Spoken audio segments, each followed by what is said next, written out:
There's something about the Australian outback that just keeps calling you back for more.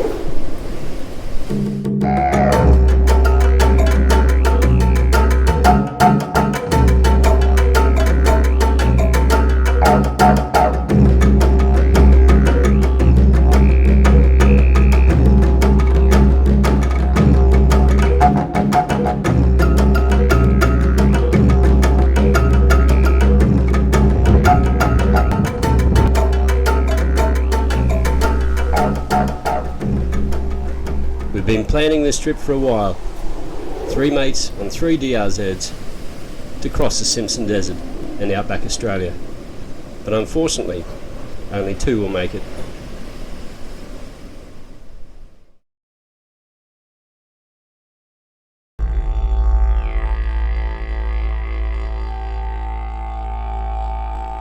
Well, it's early morning on our DRZ Outback Adventure, day 3, and we're leaving Thargomindah. First stop is to get some fuel and breakfast. Right. Leaving Thargomindah. All good, Justin? Well, I had a pretty crappy sleep last night, to say the least. That repair I did on the air mattress was a total failure, and it went down in the early hours of the morning, but I did manage to get up and go and have a shower. The facilities at the Explorers Caravan Park in Thargomindah are top notch, and I'm actually feeling pretty good this morning, and I'm looking forward to what's ahead of us today. As long as I don't get attacked by that wasp again in that bougainvillea. Park way down here, away from those bloody wasps. They mustn't like yellow DRZs, or maybe it's a BMW jacket. Who knows? For today's ride, we leave Thargomindah in Queensland and arrive in Innamincka in South Australia. And we'll also be stopping to check out the Noccundra Water Hole and also the Burke dig tree. Something that's been on my bucket list for quite a while now.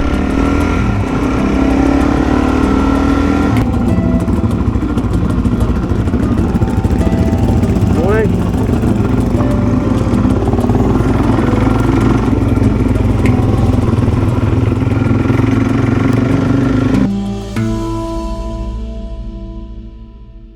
With both us and the bikes now fueled up, I've got to say, a coffee and that bacon and egg brekkie roll really hit the spot. Now we're good to go. Noccundra Innamincka.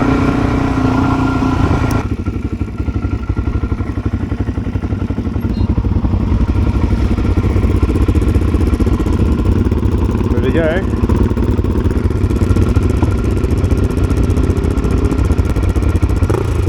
After you, Paddo.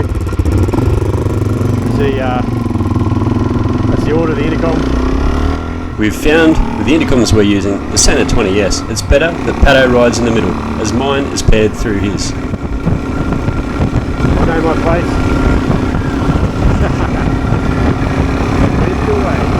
Well, I'm feeling kind of pumped too, because this road we're headed out on is called Adventure Way, even after a shitty night's sleep and a chopper starting up at first light. See that chopper start up this morning?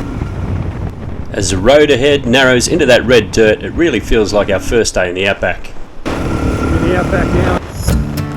With the road narrowing down to 1 lane for most of the day, there are signs reminding us that there are road trains we might encounter over 50 metres long. And other signs reminding you to get out of the way. But it's not only road trains you got to watch out for, there's plenty of livestock along the road as well. Just to keep you on your toes. The roads out here are some of the straightest I've ever seen. And they disappear into the horizon. And then there's oncoming traffic, but most of it pulls over for you.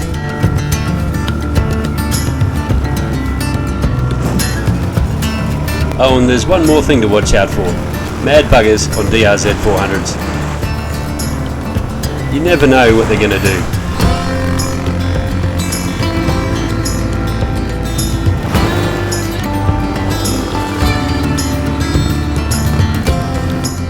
Having the intercoms between us from a safety point of view is kind of handy, because you can warn each other of hazards and other oncoming traffic.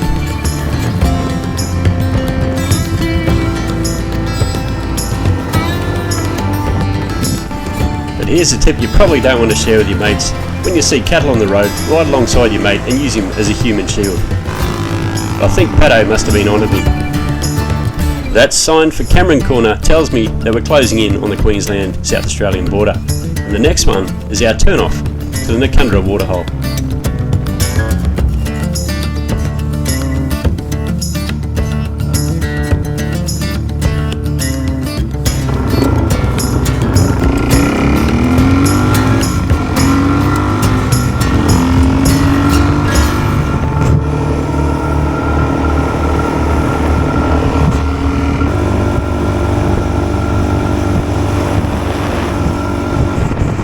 Coming up on the right is the iconic Noccundra pub, and we'll be headed there for food and fuel. But first, we're going to go and check out the Noccundra Water Hole. Yeah. Oh, there's Burke coming all the way out here.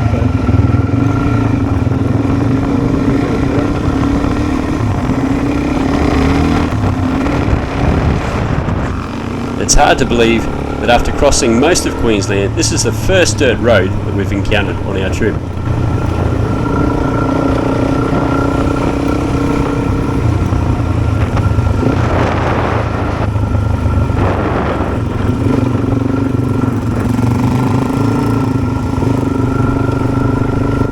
Camping at the Noccundra Water Hole on the Wilson River is quite popular with travellers and campers. And camping here is free, but all the amenities and facilities are over by the pub. And we've also been told it's not a bad place to catch a fish. Too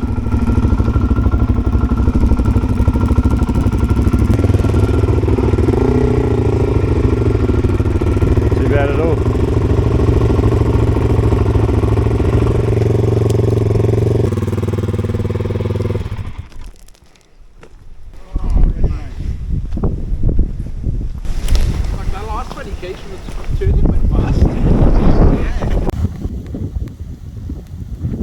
Stop at the Noccundra Water Hole.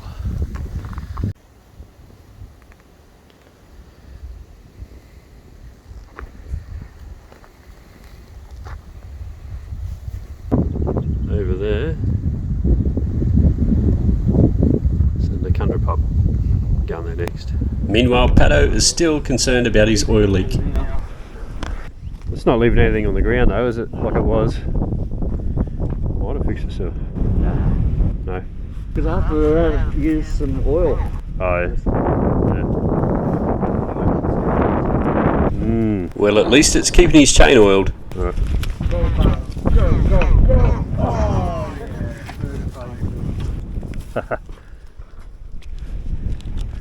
Alright. Back on the horse.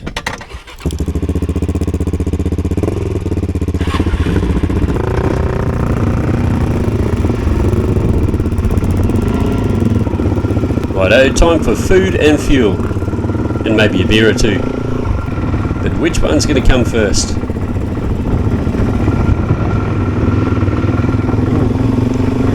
Damn, I was really hoping for some food. Okay, fuel it is then. And as we all lined up for fuel, the publican kindly came out and got the pumps running for us. Right, it's fueled up.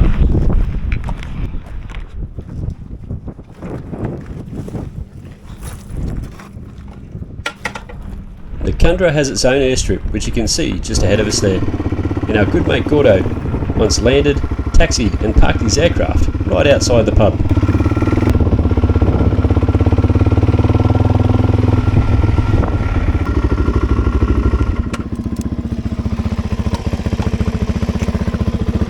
Oh god, these are tall. Ugh.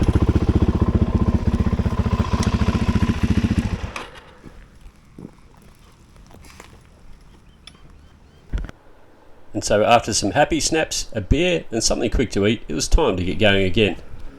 Ignition. Because our next point of interest for the day is the Burke Dig Tree. Right.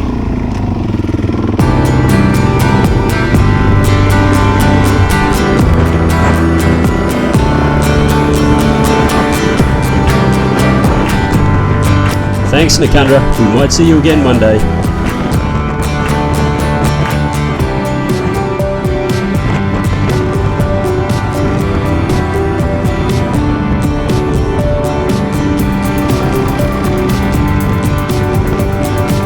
only 192 k's to go to the Dig Tree.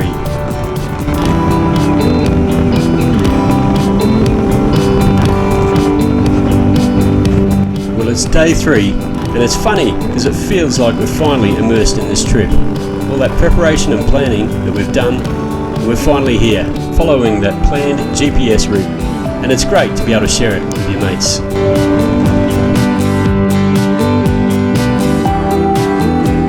Surprising to us, we come across many gas mining operations out here, set up by Santos.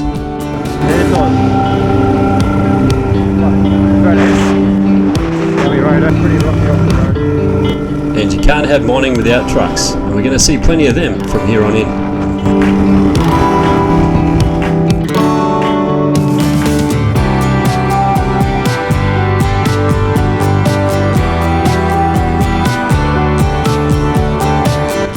My guess is, that if it wasn't for these mining operations out here, these roads probably wouldn't be tarred. And this next one here could almost be a movie set out of Star Wars. It's that remote.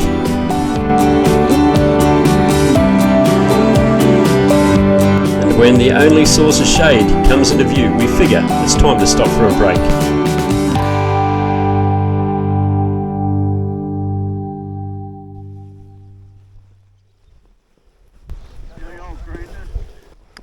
I gotcha. It's a pity the intercoms aren't that clear when you're riding. I think you cop everybody else's wind noise as well. You know, over the mic, you hear that. And like 50-50. Like, Panos just shouted into the mic. They want me to shout? Well, no, it works. Like, I can hear you, but you're talking quiet. So I turn it up for you. And the fucking Beagles comes on, and then Mother of God fucking blows my eardrums out. So I have to settle for a happy medium. Like Panos, like I'm going into the car.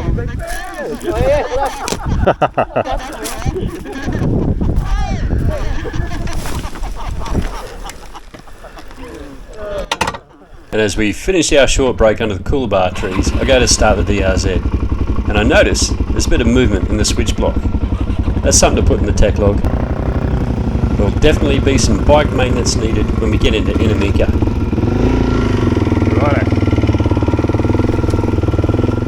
Next stop will be the famous Burke Dig Tree. They are. No semis coming? With the size of those trucks, you can't blame me for being a little bit paranoid.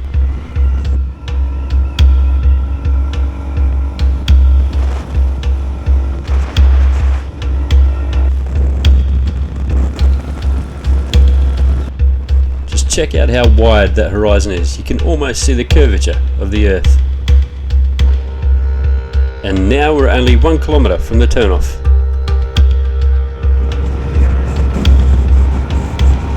There's only one road in and out to the Dig Tree, so we'll be following this road straight ahead again on our way back.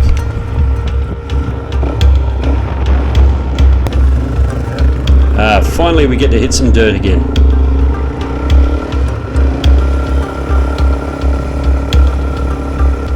I'll be looking for that rock on the way back. It's about the size of a bowling ball.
Say anything about motorbikes.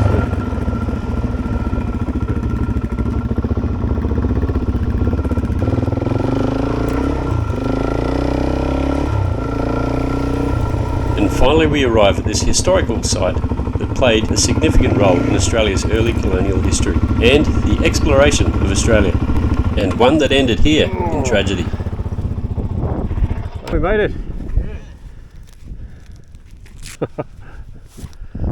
The story of Burke and Wills is long and complicated, but basically, the expedition set off in 1860 to explore Australia from the south to the north, from Melbourne to the Gulf of Carpentaria, a distance of around 3,200 kilometres. Led by Robert O'Hara Burke and eventually second in charge William John Wills, it consisted of 19 men, 26 camels, 23 horses, 6 wagons and 20 tonnes of provisions and supplies, with the main purpose being to find a route for the overland telegraph line to link Australia to England. The significance of these ancient coolabah trees at this location on Cooper's Creek is that they're emblazoned with marks from that expedition by the party who was left behind by Burke and Wills, who continued further north. The most significant one emblazoned with the word dig. You can see markings pretty clear on this one. This one in particular has a carving of Burke's face. Burke's face blaze. The party that was left behind, led by William Bray, had waited over 4 months for their return, running low on supplies themselves and fearing that Burke and Wills were dead. Bray led the expedition party back to Melbourne, but in case of Burke and Wills' return, Bray had ordered some supplies to be buried under a tree with the words dig emblazoned on it. Ironically, when Burke and Wills returned, they only missed Bray's party by 9 hours. Too sick and weak to follow Bray's party, they both died at separate locations, not far from here. For me, this place is a ghostly reminder of how harsh the Australian outback really is. The Burke and Wills expedition was basically doomed from the start, with mismanagement and poor planning, with more drama and twists and turns than you can poke a stick at. It's an awesome read if you want to research it. And here's some food for thought. If they'd not taken all those horses and camels and 20 tonnes of provisions, and instead rode DRZs, how much better off would they have been? At least the wind's sort of taken the dust away, like if I was on the right hand side there before and it's blowing my way, move over.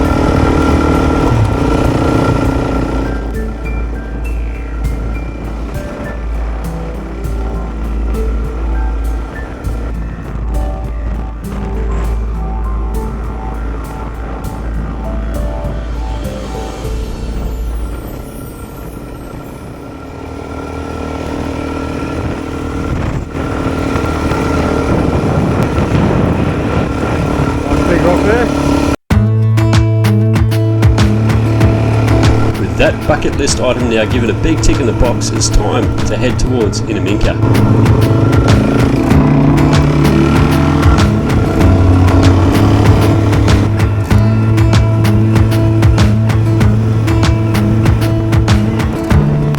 And as we say goodbye to Cooper's Creek, the landscape on the other side turns from brown to green. Well, at least for a while.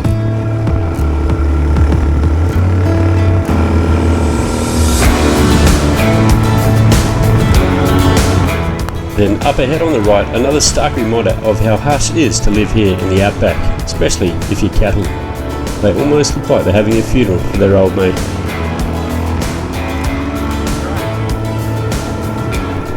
And I'd say that would have been the likely cause of that accident. But you can't expect trucks to pull up in time, particularly when these animals aren't the brightest. That one, as you just saw, nearly took out Craig.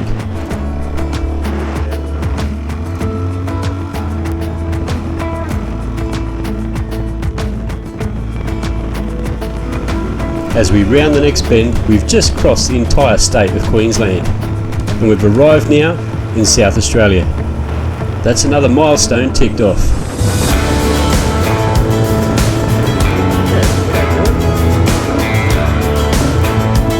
Oh, and you can't just cross a border without getting some happy snaps and making some memories. So, we did.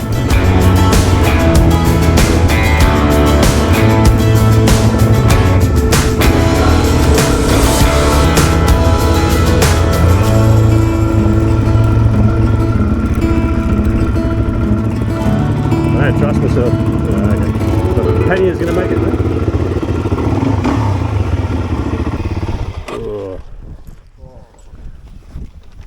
I'll have to get on your bike to get. No.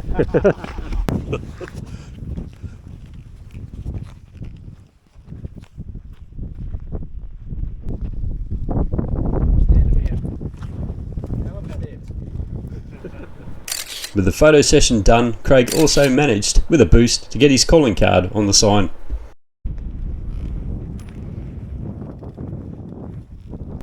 Now this will give you a good appreciation of how long these trucks are.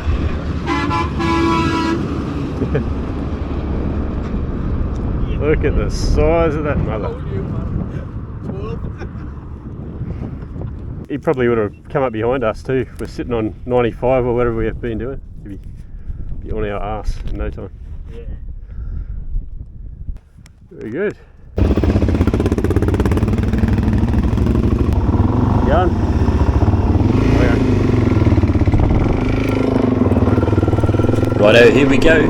Our final stop today will be our destination of Innamincka.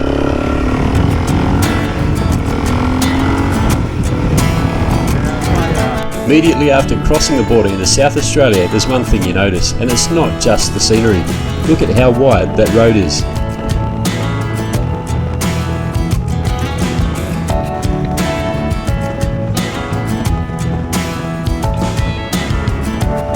All of those flat top hills and jump ups are a welcome change from looking at that flat horizon for hours.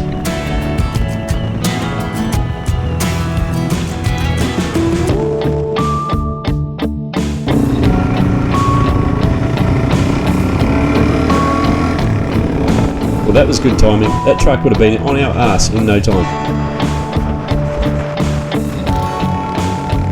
And then finally the little township of Innamincka comes into sight. And you know what that means? Beer o'clock.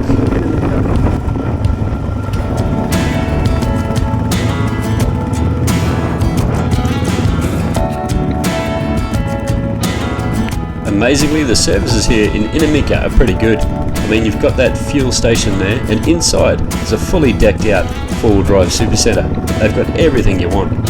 There are facilities to top up your fresh water and a toilet and shower block in the building off to your left. And just as importantly, they've got a fantastic pub, the Innamincka Hotel. As you can see on my left pannier, my chain guard came off, so that's another thing to fix. Oh well. Now it's time to grab a beer and set up our tents. There is the Innamincka pub. Down here is our campsite by the river. Well, maybe not exactly by the river, as I soon find out when I launch the drone. But that doesn't matter. How awesome are these sunsets out here in the Outback?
And of course, as the sun goes down on another day, we find our way to the Innamincka pub.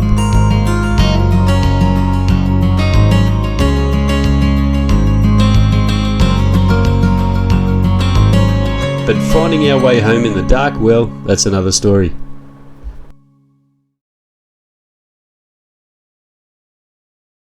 Stay tuned for our next episode, day 4, when we head from Innamincka to Birdsville, where 90% of the riding that day will be on dirt. Early morning in Innamincka. We see our first wild horses, known as Brumbies.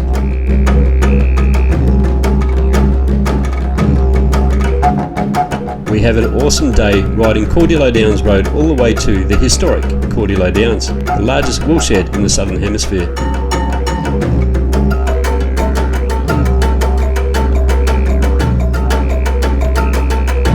We cross the border back into Queensland, and then it's full steam ahead all the way back to Birdsville, gateway to the Simpson Desert. Room 1.